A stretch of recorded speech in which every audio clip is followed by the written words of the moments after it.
हमें 2 साल में पता चला था कि इसको मतलब ये सुन नहीं सकता है, और हमें पहले बिल्कुल भी वो नहीं था भरोसा कि मतलब ये सुनता नहीं है। हमें बहुत 2.5 साल में हमें पता चला था, हमारे भैया जी ने इस पे गौर किया था, ये सुनता नहीं है। नहीं तो नॉर्मली बच्चा जैसे बोलता था, मतलब पापा ऐसे करता था, हमें पता नहीं चला था, बहुत बाद में पता चला। तो हमें एक दिन रास्ते में भैया मिले थे, उन्होंने हमें इस हॉस्पिटल के बारे में बताया था कि आप वहाँ जाना। फिर हम इरम खान मैम से मिले थे यहाँ, हमने उनसे बातें की थी, हमने पूछा था। ऋतिक 4 साल का बच्चा है जिसके माँ बाप को जब पता लगा कि वो सुन नहीं सकता है तो वो बहुत ही परेशान हुए। उनको नहीं समझ में आ रहा था वो क्या करें। देहरादून में ये कॉक्लियर इम्प्लांट सर्जरी के बारे में उनको पता लगा। फिर उनको पता लगा कि मैक्स में हमने एडिप स्क्रीन शुरू करी है जिसमें उसका इम्प्लांट हो सकता है, फ्री हो सकता है। तो वो मेरे पास आए और फिर उनको मैंने समझाया, काउंसिल करा कि हाँ ये सर्जरी पॉसिबल है और Hrithik is a ideal candidate, और फिर उसकी सर्जरी करी।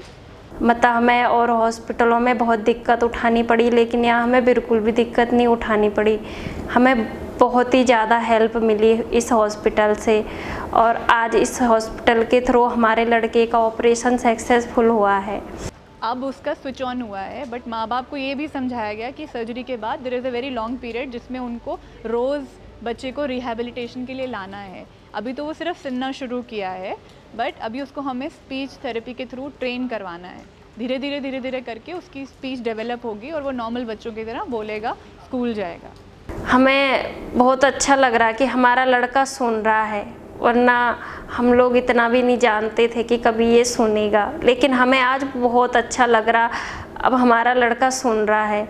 ऐसे लग रहा है बिल्कुल कि हमें जैसे सपना, हमारा लड़का सुन रहा है। इतना इस इम्प्लांट से हमें ऐसे लग रहा आज मेरे लड़के ने शुरू जन्म लिया है, और मुझे इतना अच्छा लग रहा कि मैं कह नहीं सकती हूँ। सबके लिए, डॉक्टर के लिए, मैम के लिए थैंक यू जिन्होंने हमारी इतनी हेल्प की थी मैम ने।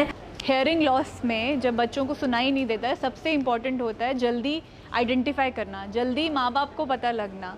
उसका तरीका यही है कि अगर आपको शक है कि हमारे बच्चे नहीं सुन रहा है, उसको किसी भी अस्पताल या पास में हेयरिंग टेस्ट करवाइए और पता करवाइए अगर आपको शक है कि हमारा बच्चा नहीं सुन रहा है, क्योंकि टाइम निकल जाता है तो फिर बच्चे की स्पीच नहीं डेवलप होती है। जितना जल्दी आपको पता चलेगा कि आपका बच्चा नहीं सुन रहा है, अगर आपको शक है तो अलग तरीका है। अगर हेयरिंग थोड़ी कम है तो हम हेयरिंग एड भी लगा सकते हैं, अगर बिल्कुल हेयरिंग नहीं है तो फिर हम इम्प्लांट करते हैं। तो जितना जल्दी आप पता करेंगे उतना जल्दी हम बच्चे का ट्रीट कर सकते हैं। और यहाँ जब हम मैक्स में आए तो हमें मैम ने बहुत अच्छी तरीके से हमारे लड़के का आज कॉकरोच इम्प्लांट किया है, और हमें बहुत खुशी हो रही है इस बात की।